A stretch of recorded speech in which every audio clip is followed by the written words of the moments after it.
Back on Smells Like 90's Rock. We are back. What if Luke Skywalker was Kevin James all along? What?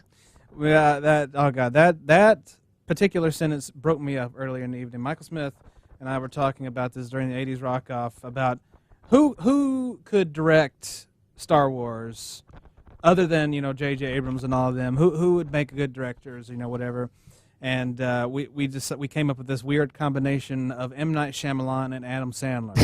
So the twist is, what if Luke Skywalker was Kevin James all along? Wow. Isn't that neat? Okay. When he said that, I broke up. I started laughing. That was the funniest. Because I wasn't expecting it. It was the funniest damn thing I've heard in a while. It was just so random. But yes, what if Luke Skywalker was Kevin James all along? See. Oh, and great twist. So wait, speaking of Star Wars, though, yeah. You remember I said earlier in this conversation, I don't understand how my parents birthed me because they're fairly hip, I guess, to a certain extent, right? And I am not. like just to bring up Star Wars, just to kind of highlight the kind of people my parents were in their 20s and 30s. Yeah. They saw Star Wars, the original A New Hope, in theaters in 1977. They did it under the influence. Ah! And I was just like, that's something I would never, ever dream. You wouldn't do that? No. No? Like, if I saw X-Men Apocalypse in that state, oh, God. I think my mind would have caved in on That's itself. different, though. That's different. That's CGI.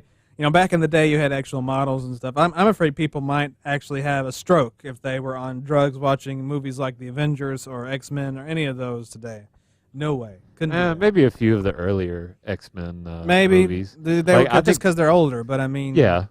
I think that sequence when Charles Xavier kind of transports himself into that senator's memories and to see what happened to him, I think that would probably be kind of fun. Well...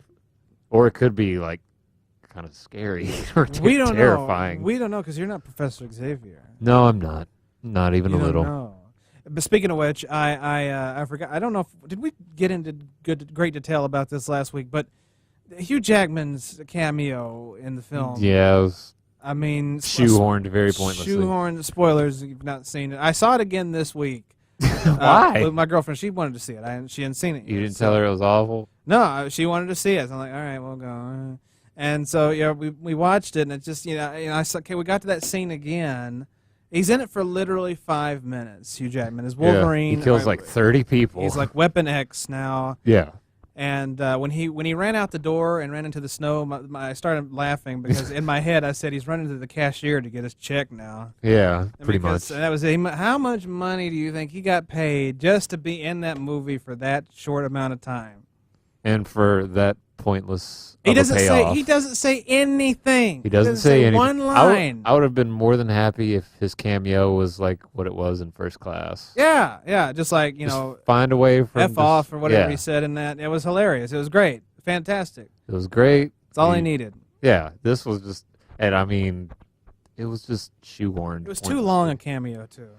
Yeah, it had no payoff for the main characters. It was just it was just. It was okay, we got to go to Alkali Lake for a minute to see Wolverine. And it was straight up schlock the whole time he was in it. It was just he was killing people, and that was it. And he runs away. That was funny when Quicksilver they were in that prison cell. He was in there with what, Mystique and Cyclops. Cyclops. No, it was Mystique. It was Mystique, Beast. Nightcrawler and the Moira. Okay. Yeah. And I just remember somebody talking to him. He's like, "What do you know?" And he's like, "We don't know, bro." Yeah, exactly. We don't know, bro. That was the only funny part of that funny. little turn of events in X-Men Apocalypse. We need more Quicksilver and the X-Men movies. Because I liked him. He was fun. Yeah, I don't know. Who would have thought Magneto would have made such a fun kid? He's not in the comics. In the comics, he has a lot of daddy issues. It seems like he's got them now too, but he's funny, and so we bypassed. It was great in Days of Future Past because that whole sequence that everybody loves in the kitchen, it fits perfectly with the plot and reflects his personality really well. And they do something exactly like this just to have it. Makes total sense. Yeah. It doesn't make sense in this one though.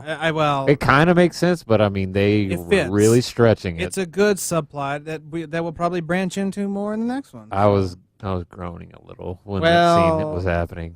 Sweet dreams. I was okay with that. That was okay with. But Or yeah. the next one, the 90s, you're going to have him play Smells Like Teen Spirit Exactly. when he's doing something through, crazy. Or load up on guns. Barbie girl or something in there. Yeah, why not? Let's do that. You had a story. I forgot. Yeah. I forgot what the story was. We were talking about Bonnaroo and some stuff. Yeah. God, what was it? What was it? Should we step away and we'll come back? Yeah, we'll think right. of it. I'll think of it in a minute. We're getting a little hip hop now. It's Snoop Dogg with Snoop Doggy Dogg, as he was. I missed out on.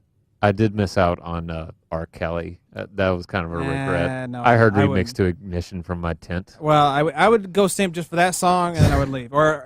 Kelly's a talented guy. I know, but a really talented guy. He'd be peeing on everybody. It's just not.